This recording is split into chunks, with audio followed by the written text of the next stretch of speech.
हजार शेरों की फौज से डर नहीं लगता। मेरा अगला निर्णय क्या होगा, अगला कदम क्या होगा, एक कदम उठाने से पहले अगले दो कदम की सोच। ये डोरमेंट शक्ति ईश्वर अपने द्वारा बनाए हुए हर इंसान में देती है, लेकिन 99% की बिना जागृति खत्म हो जाती। आपने अगर निर्णय लिया तो आप उसे सही बनाएंगे। अगर कोई काम करना है तो वो अभी कर रहा है, आज ही कर रहा है। मैं इसको आधे घंटे के लिए नहीं पोस्टपोन करूंगा। कोई हमसे साइकोपैथ थोड़ी हैं कि दुश्मन की लाशें हों, डेड बॉडीज पड़ी हों, कटे हुए गटे हों तो हमें कोई बहुत संतोष या बहुत सुकून मिलता है, ताकि उसका मनोबल इतना टूट जाए कि वो हमारी इच्छाओं के अनुसार। हमने किसी के मंदिर नहीं तोड़े, हमने कहीं जाकर लूटा नहीं, हमने किसी बाहर के लोगों के ऊपर आक्रमण नहीं किया। नास्तिक वो है जो ईश्वर पर विश्वास नहीं करता। नया धर्म कहता है नास्तिक वो है जो स्वयं पर विश्वास नहीं करता। मैं जब युवा भी था और आज भी,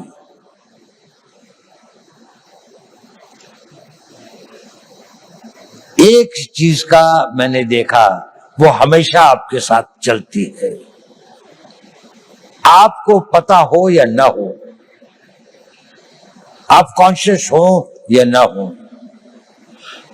चीज बहुत छोटी है, लेकिन वो आपके जीवन की लोकाई को डिटरमिन करती है, उसकी गति और उसका क्या अंत में वो कहां पहुंचेगी इसका निर्णय करती है।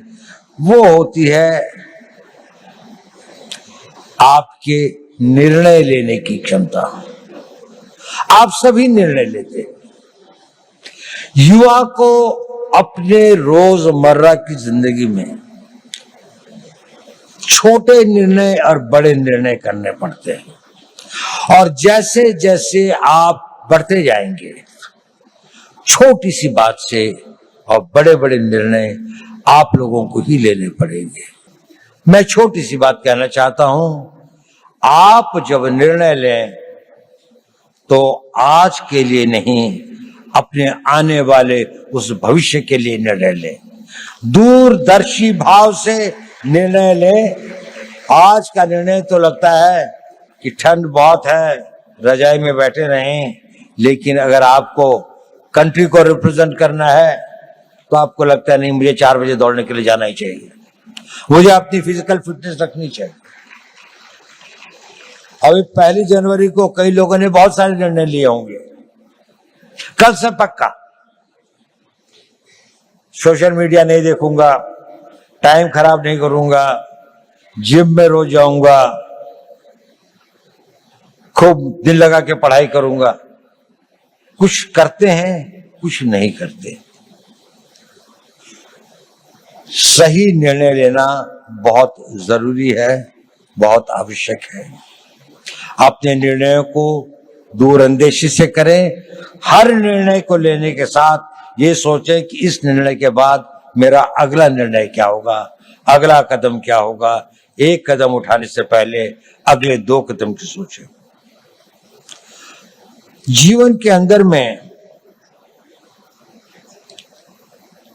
ड्रीम्स से जीवन नहीं बनते, पर ड्रीम्स उनको एक दिशा देते हैं, आवश्यक है। उन ड्रीम्स को डिसीजंस में बदलना पड़ता है, और उन डिसीजंस को लाइफ की रियलिटीज में बदलना पड़ता है। कुछ लोग जो इसे कर पाते हैं वो सक्सेसफुल हो जाते हैं, उन्हें सफलता प्राप्त होती है। बाकी लोग ड्रीम्स के से और डिसीजन तक के कुछ वॉक हो जाते हैं, कुछ डिसीजन से इम्प्लीमेंटेशन तक में भटक जाते हैं, तो गंतव्य तक नहीं पहुंचते। आप सब लोगों में असीम संभावनाएं हैं। आप में यौवन की ऊर्जा है, आप में बड़े बड़े सपने हैं, आप में वो शक्ति है, आप में वो प्रवाह है जो ये कहता है कि मैं समुद्र को पी जाऊंगा, मैं दुनिया को बदल डालूंगा, उस तरह की शक्तियों को लेकर आप आए। और आप बहुत भाग्यवान हैं कि आप उस भारत में पैदा हुए, एक स्वतंत्र भारत में। ये स्वतंत्र भारत हमेशा ऐसा नहीं था जितना स्वतंत्र आपको दिखाई देता है। सदियों तक हमारे पूर्वजों ने इसके लिए बहुत कुर्बानियां सही, बहुत अपमान सहे, बहुत असहायता के दौर से गुजरे। कई लोगों को फांसी चढ़नी पड़ी, भगत सिंह को फांसी के फंदे को स्वीकार करना पड़ा, सुभाष बोस को जीवन भर संघर्ष करना पड़ा, महात्मा गांधी को सत्याग्रह करना पड़ा और अनगिनत लोगों को अपनी जानें देनी पड़ी। यह संघर्ष चलता रहा। हमारे गांव जले, हमारी सिविलाइजेशन को समाप्त किया गया, हमारे मंदिरों को लूटा गया और हम एक मूक दर्शक की तरह असहाय होकर इसको देखते रहे। यह इतिहास हमें एक चुनौती देता है कि ये उस भारत का आज हर युवक के अंदर वो आग होनी चाहिए कि मैं, प्रतिशोध शब्द अच्छा तो नहीं है, लेकिन प्रतिशोध भी अपने में एक बड़ी भारी शक्ति होती है। हमें अपने इतिहास का प्रतिशोध लेना है। हमने इस देश को फिर वहां पहुंचाना है जहां पर हम अपने हक, अपने विचार और अपनी आस्थाओं के आधार पर एक महान भारत का निर्माण कर सके। हमारी एक बड़ी विकसित सभ्यता थी। हमने किसी के मंदिर नहीं तोड़े, हमने कहीं जाकर लूटा नहीं, हमने किसी बाहर के लोगों के ऊपर आक्रमण नहीं किया, जबकि सारी दुनिया बहुत पिछड़ी थी। परंतु क्योंकि हम अपनी सुरक्षा और हम अपने आप को समझ नहीं पाए कि हम को क्या खतरे हैं, हम उनके प्रति उदासीन रहे, तो हमें इतिहास ने एक सबक सिखाया। क्या हमने वो सबक सीखा? क्या उस सबक को हम याद रखेंगे? अगर आने वाली पीढ़ियां उस सबक को भूल जाएंगी तो ये इस देश का सबसे बड़ा ट्रेजेडी होगी। सेंट पीटर्सबर्ग के अंदर में एक बहुत बूढ़ा रवि रहता था, जू। वहां का जो बिशप था वो दोनों बहुत दोस्त थे। तो एक दिन बिशप उसके घर पे आया तो रवि जो था करीब 80-85 साल का था, तो उसकी आंखों में आंसू थे। उसने कहा, रवि क्या बात है, आज तुम उदास लग रहे हो? नहीं, उसने कहा सोच रहा था। उसने कहा क्या सोच रहे थे? उसने कहा मैं ये सोच रहा था कि जूस का क्या होगा।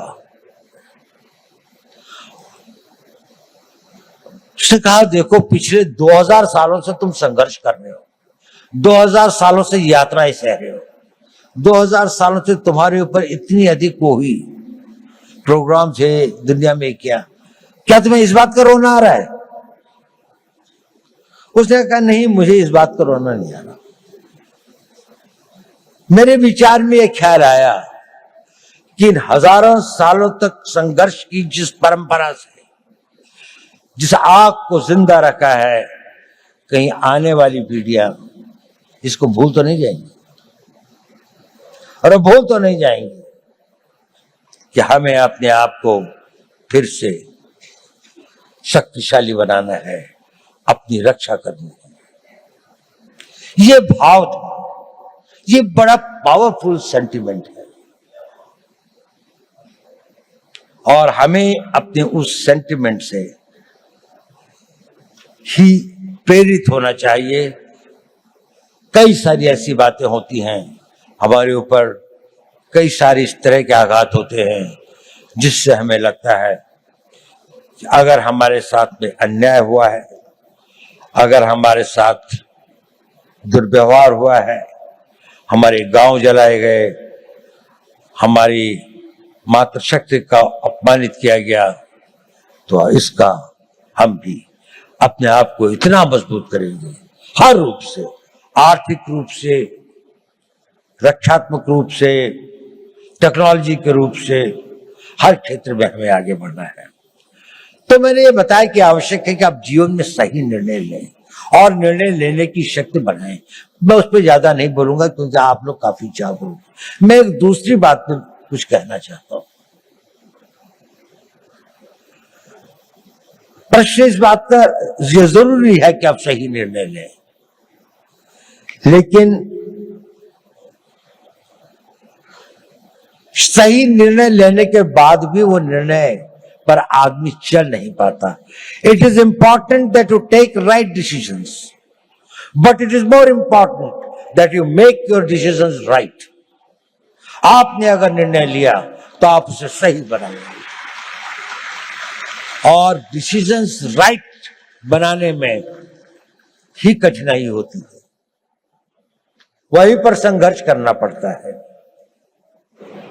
इस अपने डिसीजंस को जो आप लेते हैं उनको राइट करने के लिए आपको खटना पड़ता है, साधना करनी पड़ती है, मिटना पड़ता है, जल तिल तिल भर के जलना पड़ता है और लंबे समय तक चलना पड़ता है।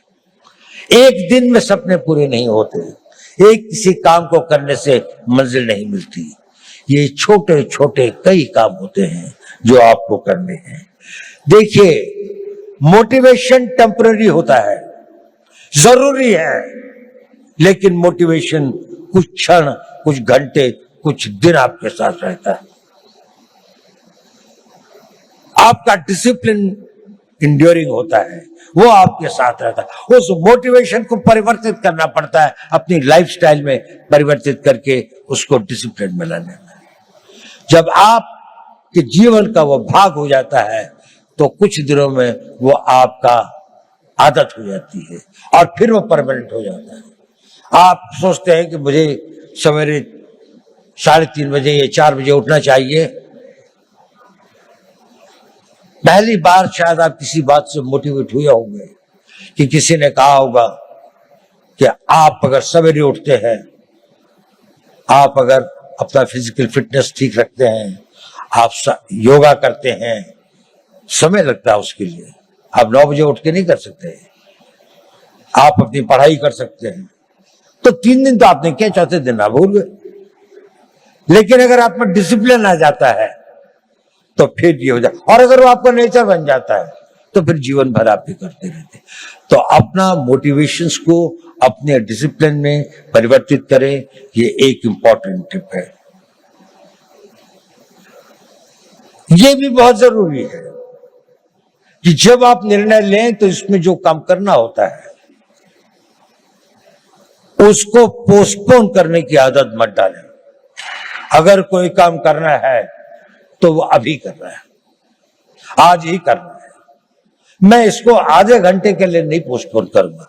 अगर आपने उसको पोस्टपोन किया तो ये भी हैबिट फॉर्म होता है, ये आपकी आदत बन जाएगी और आप जीवन में अच्छे कामों को करने की इच्छा तो होगी, लेकिन आप उसे पोस्टपोन करते जाएंगे। पोस्टपोन मत करिए। दूसरी बात, कभी कभी किसी कारणों से व्यवधान हो भी जाए तो don't quit. Tenacity is a very important power. आपकी लगन, उस लगन के साथ में लगे रहें, क्विट मत करें, सरेंडर मत करें। कष्ट आएगा, रुकावटें आएंगी, तकलीफें आएंगी, ठहरना होगा तो ठहरेंगे, लेकिन ना अपनी मंजिल छोड़ेंगे, ना अपना रास्ता बदलेंगे। आगे बढ़ेंगे तो पूरे जोश के साथ बढ़ेंगे। और एक बहुत बड़ी बात है कि अपने ऊपर विश्वास मत छोड़ो। स्वामी विवेकानंद जी ने कहा था, पुराना धर्म कहता है नास्तिक वो है जो ईश्वर पर विश्वास नहीं करता। नया धर्म कहता है नास्तिक वो है जो स्वयं पर विश्वास नहीं करता। यदि आपको ईश्वर पर विश्वास है तो अपने पर विश्वास करना सीखिए। आप इसको कर सकते हैं। ये शक्ति आप में अपने आप आ जाएगी अगर आप अपने आप को ये करेंगे। मैं आपसे ये सब क्यों कह रहा हूं? इसलिए कि आप भविष्य के नेता हैं। अगर आप भविष्य के नेता हैं तो आपको डिसीजन लेने पड़ेंगे। अगर आपको डिसीजन लेने पड़ेंगे तो आपको उन डिसीजंस को कामयाब बनाने के लिए पूरी आस्था, पूरी कमिटमेंट, पूरी मेहनत, पूरी लगन के साथ समर्पित होना पड़ेगा। लेकिन इसका एक और कारण भी है जो मैं ये बात आपसे कह रहा हूं। ये बात सही है कि नहीं मैं नहीं कह सकता, लेकिन ये मेरे 81 साल के जीवन का अनुभव है और आप लोगों को गुमराह करने से बड़ा पाप मैं कोई नहीं कर सकता। मैं आपसे एक बात कहना चाहता हूं, ये मेरे अनुभव के आधार पर भी है और मेरा अनुभव मेरे अपने जीवन का नहीं और हजारों लोगों के साथ जो मेरे जीवन का अनुभव रहा उस पर भी। जब आप अपने आप को इस तरह से ढालते हैं, 5 साल का टाइम दीजिए, केवल 5 साल, कि मैं जो निर्णय करूंगा उस पर अटल रहूंगा। 5 साल अगर आपने यह काम किया, आप में एक अद्भुत एनर्जी पैदा होती है। वो होती है आपकी विल पावर। और ये सब जो मैं कह रहा था वो इसलिए कह रहा था, सही निर्णय लें, निर्णय पर अटल रहें, ताकि आप में वो विल पावर पैदा हो सके। और वो विल पावर क्या होती है, मैं आपको छोटी सी कहानी सुनाता हूं। 11 अप्रैल 2011 को हमारे कंट्री की एक नेशनल वॉलीबॉल प्लेयर थी। उनका नाम था अरुणिमा वर्मा। वो वॉलीबॉल के टूर्नामेंट से आई और अपनी परीक्षा देने के लिए दिल्ली से लखनऊ जा रही थी। बरेली के पास कुछ डकैतों ने उस पर हमला कर दिया और लोगों से सामान लूटने लगे। अधिकतर लोगों ने दे दिया। उसके गले में चेन थी, उन्होंने चेन खींचने की कोशिश करी, उसने रेजिस्ट किया, उसने नहीं दी चेन। उन लोगों ने उसे ट्रेन से बाहर फेंक दिया। वो बहुत बुरी तरह से लहूलुहान हो गई। दुर्भाग्य देखिए, उसी समय दूसरी ओर से एक ट्रेन आ गई थी और वो ट्रेन से उसका पांव कट के अलग हो गया। रात के 2 बजे का समय था।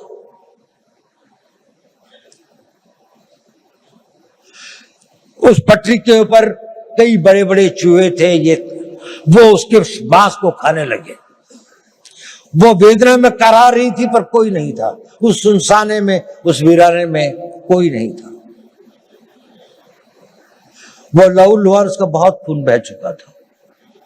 सवेरे लोग वहां पहुंचे तो उसको उठाया, ले गए। नेशनल प्लेयर थी, दिल्ली लाए, all India institute of medical sciences में उसका उपचार हुआ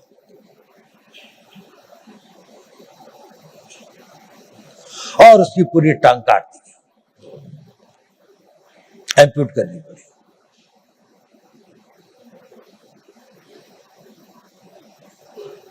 वो बिल्कुल एक विकलांग होकर अपने घर में पड़ी थी, लेकिन उसने इरादा किया कि नहीं, मैं विकलांग नहीं, मैं माउंट एवरेस्ट पे चढ़ूंगी।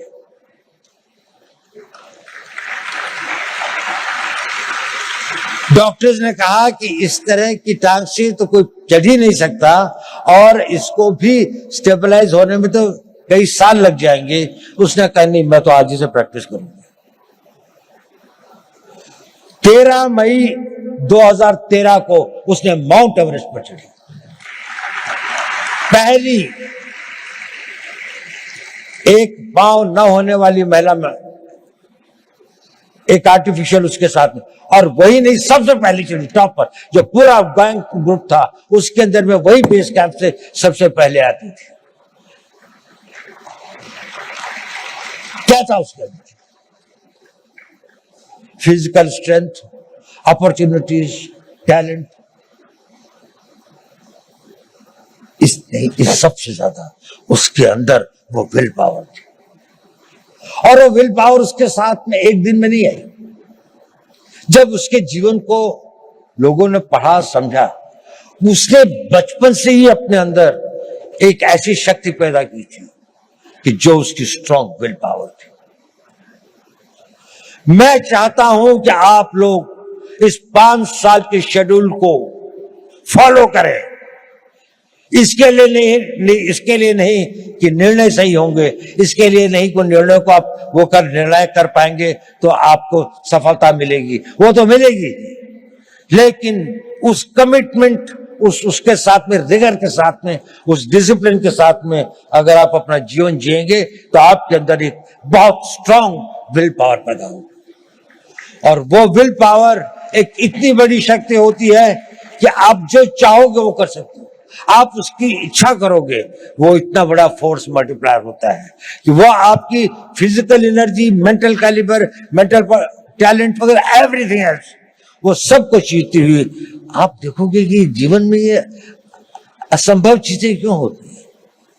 अब तो मेरे अंदर इतनी शक्ति रह भी नहीं गई थी, अब तो शायद मैं नहीं इसके काबिल हूं, लेकिन वही हो जाता है क्योंकि आपके अंदर वो ये डोरमेंट शक्ति ईश्वर अपने द्वारा बनाए हुए हर इंसान में देती है, लेकिन 99% की बिना जागृत हुए खत्म हो जाती है। कुछ लोग इसे जागृत करते हैं और वो अपने डिसिप्लिन से और उसको अपना नेचर बनाकर जागृत करते हैं। आप अपनी उस इच्छा शक्ति को बढ़ा सके, वही इच्छा शक्ति एक राष्ट्र शक्ति बनती है। लड़ाई क्यों लड़ते हैं हम लोग? कोई हमसे साइकोपैथ थोड़ी हैं कि दुश्मन की लाशें हों, डेड बॉडीज पड़ी हों, कटे हुए कटे हों तो हमें कोई बहुत संतोष या बहुत सुकून मिलता है। इसके लिए नहीं रहती लड़ाई। लड़ाइयां लड़ी जाती हैं किसी देश के मनोबल को तोड़ने के लिए, ताकि उसका मनोबल इतना टूट जाए कि वो हमारी इच्छाओं के अनुसार संधि कर सके, हमारी बात को मान सके, जो हम चाहते हैं वो उसे प्राप्त कर सके। जब आप लोगों में इच्छा शक्ति होगी तो राष्ट्र का मनोबल बनेगा। The will of the nation जिसे कहते हैं कि जिसके लिए लड़ाइयां लड़ी जाती हैं। आज भी आप देख लें, जितनी भी लड़ाइयां हो रही हैं, जितने भी संघर्ष हो रहे हैं, कोई ना कोई कंट्री अपनी बात को दूसरी के ऊपर में थोपना चाहता है, उसके लिए वो शक्ति का प्रयोग कर रहे हैं। अगर आप इतने शक्तिशाली हैं कि कोई इसको ना कर सके तो आप हमेशा स्वतंत्र रहेंगे। लेकिन अगर आपके पास में सब कुछ है लेकिन वो मनोबल नहीं है तो आपके अस्त्र शस्त्र सब डटे रह जाएंगे, और उसके लिए चाहिए नेतृत्व। आज हम बहुत भाग्यशाली हैं कि देश में ऐसा नेतृत्व है, एक ऐसा नेतृत्व जिसने 10 साल में देश को कहां से कहां पहुंचाकर एक ऑटो बोर्ड में ले आए हैं। उनकी कमिटमेंट, उनकी मेहनत, उनकी टोटल डेडिकेशन हम सब के लिए एक आदर्श है। देखिए, नेपोलियन बोनापार्ट एक बड़ा भारी योद्धा था। ये आपके लिए रेलेवेंट है क्योंकि आप लोग नेता हैं कल के, आप लोगों ने नेतृत्व करना है। कोई आर्मी का जनरल बनेगा, कोई इंटेलिजेंस का चीफ बनेगा, कोई बहुत बड़ा डॉक्टर बनेगा, कोई इंजीनियर होगा, कोई बड़ा बड़ा एडमिनिस्ट्रेटर होगा। कोई बहुत अच्छा डिप्लोमेट होगा, कोई राजनीतिक नेता भी होंगे कुछ लोग। नेपोलियन एक बात कहता था, I am not afraid of 1,000 lions led by a sheep, but I am afraid of 1,000 sheep led by a lion. अगर हम 3,000 लॉयन पैदा कर दें, नेपोलियन कहता था मुझे 1,000 शेरों की फौज से डर नहीं लगता अगर उसका नेतृत्व तो एक भेड़ का बच्चा कर रहा हो। लेकिन अगर भेड़ों की फौज होगी पर अगर भेड़ों की फौज का भी नेतृत्व करने वाला एक शेर होगा तो मुझे उसे बहुत डर लगता है। क्या इस भारत मंडपम में बैठे 3,000 शेर पैदा कर सकते हैं? 3,000 वो लोग कर सकते हैं। अगर आप नेतृत्व करेंगे तो देश पीछे चलेगा, जहां आप ले जाएंगे देश वही जाएगा। आज देश कहां जा रहा है? इसकी कल्पना जिसने इसकी कल्पना करी, मोदी जी ने इसकी कल्पना करी, एक संघर्ष का एक टीम, जो भी इतना सारा, इतनी मेहनत, इतनी लगन, इतनी कमिटमेंट, इतनी इमेजिनेशन के साथ में इतना डिसिप्लिन है कि वो भी एक तरह से ऑटो मोड पर डिविनिटी के साथ चलते हैं। कहां से विचार आते हैं? नए नए विचार किसी भी क्षेत्र में हो। हम लोगों का तो थोड़ा स्पेशलाइज फील्ड है, उसमें भी मैं देखता हूं हमेशा उनको कोई एक नया विचार, एक नया वो आता है उस विल पावर से, उस टोटल कमिटमेंट से, उस पूरी की पूरे समर्पण से। आप बहुत भाग्यवान हैं। आप एक उस भारत के तो देखेंगे जिसकी हम कल्पना कर सकते हैं। जब आप अपने यौवन में, जब आप अपने उसके आगे अपनी मेहनत और लगन से आगे पहुंचेंगे तो उसके बाद आप देखेंगे एक बहुत बड़े भारत की आप होंगे। लेकिन ये पहली बार नहीं होगा कि भारत के इतिहास में ऐसा हुआ। जब जापान का उदय हुआ तो वेस्ट के अंदर में एक बड़ी बहस चली कि क्या एशियन कंट्री कोई जो है वो वेस्टर्न कंट्री से आगे निकल सकता है। तो मैलिस एंडरसन करके एक हिस्ट्री के कैम्ब्रिज यूनिवर्सिटी के अंदर में एक हेड ऑफ द डिपार्टमेंट थे, उनसे कहा गया कि एक स्टडी की जाए कि ये इकोनॉमी जो है इसका क्या इतिहास रहा है।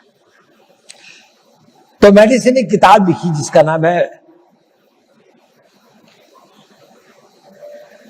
वर्ल्ड हिस्ट्री ऑफ इकोनॉमी, और उसने वो फर्स्ट सेंचुरी से लेके 19th सेंचुरी तक लिखी। और उसमें उसने कहा कि इसमें से 1700 साल तक अधिकतर इंडिया की, नहीं तो कभी कभी चाइना की इकोनॉमी ही वर्ल्ड की सबसे बड़ी इकोनॉमी थी। और बड़ी नहीं थी कि टुगेदर इन दोनों के बीच में लगभग 55 to 60% इकोनॉमिक पावर थी, बाकी सारी दुनिया में 40%। भारत ने बहुत बड़ी बड़ी सक्सेसेस देखी हैं। हमें 150-200 साल लगते हैं। ऐसे कई बड़े कालखंड आए हैं जिसमें वो अपनी पराकाष्ठा पर था, साइंस की, टेक्नोलॉजी की, आर्थिक विकास की। लेकिन हम वहां से गिर भी सकते हैं। There is nothing permanent in life. आपको अपने हर दिन की उसकी रक्षा प्रतिदिन करनी पड़ती है। ये एक परपेचुअल स्ट्रगल होता है। नेशनहुड और राष्ट्र को मजबूत रखना ये एक निरंतर संघर्ष है, जैसे कि आपका भी संघर्ष निरंतर है। ये कभी समाप्त नहीं होता। आखिरी सांस तक आपका जीवन तब तक सार्थक है जब तक आप सोचते हैं कि मेरे लिए करने के लिए कल भी कुछ है। अगर आपके पास कल कुछ नहीं है तो आपका जीना बेकार है। आप सोचते हैं और जो कल मैंने करना है वो डिसिप्लिन आपके अंदर वो इच्छा शक्ति पैदा कर देगी कि उसके लिए शक्ति भी आएगी, समय भी होगा, संयोग भी होगा और आप उसे कर भी पाएंगे और आप कामयाब हो। मेरी यही शुभकामनाएं आप लोगों को, मेरा बहुत बहुत आप भारत के भविष्य हो, के कर्णधार हो, आप लोग फले फूले मेरे